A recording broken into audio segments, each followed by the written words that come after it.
there, this is Jerry at the Movies. So today, very briefly, I'm going to discuss a new little development, two developments actually, in the Star Wars Episode 7 universe. One is probably not a big surprise. John Williams will once again be composing the score for Star Wars Episode 7. And of course he composed all the other Star Wars films. So that's probably no surprise, but I guess the fans wanted to be sure that he would return because, as most of you know, a film still unseen by me, Man of Steel, doesn't have the original John Williams score that was used in the first four Superman flicks, not including, of course, Superman Returns. So it's good to hear John Williams is coming back to do the score. Now, the other development is today there was an article about 20 unreleased Star Wars games that were revealed.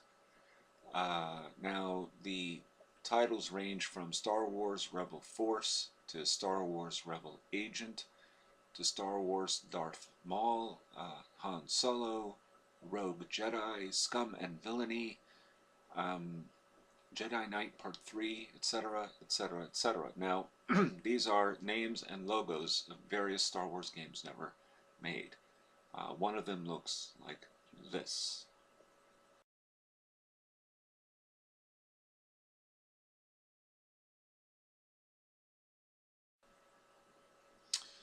So you see that. Now that, as you know, Star Wars Episode 7, Shadows of the Sith.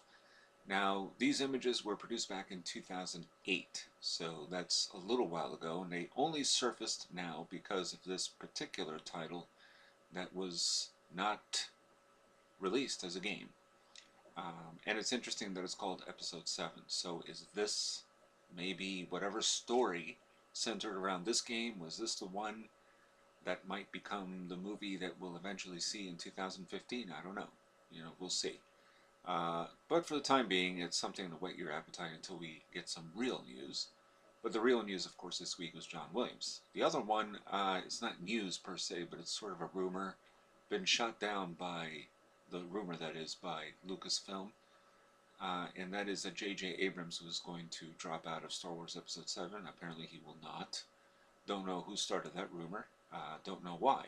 I guess because the feeling is if he's going to do a Star Trek movie for release in 2016, if I'm not mistaken, how is he going to have time to do this movie, and is he going to do other Star Wars movies that are going to be taking place, including the standalone Star Wars movies in Episode 8 and Episode 9 and so on and so forth. I don't even know how many Star Wars movies we're going to expect in the future. So I suppose that's why that rumor kind of came up out of nowhere. I don't know who started it, but as far as I know, or as far as anyone would know, let's say, J.J. Abrams is directing this movie. John Williams will be scoring it, and as far as any other official confirmation, there is none.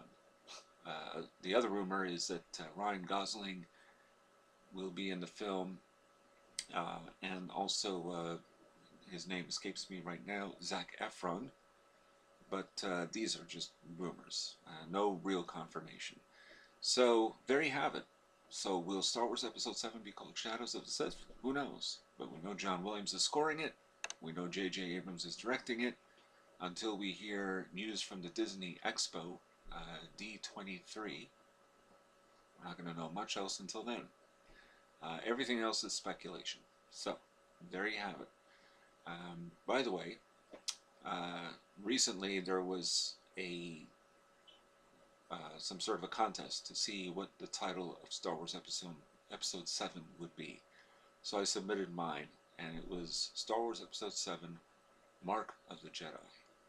I kind of like that title, but then this is all speculation. I have no idea what this movie's going to be about. Nobody does, except for those who are involved in writing it, conceiving it, and so on. So, there you have it. That's it. Until next time we hear some real news. This at least was an interesting one.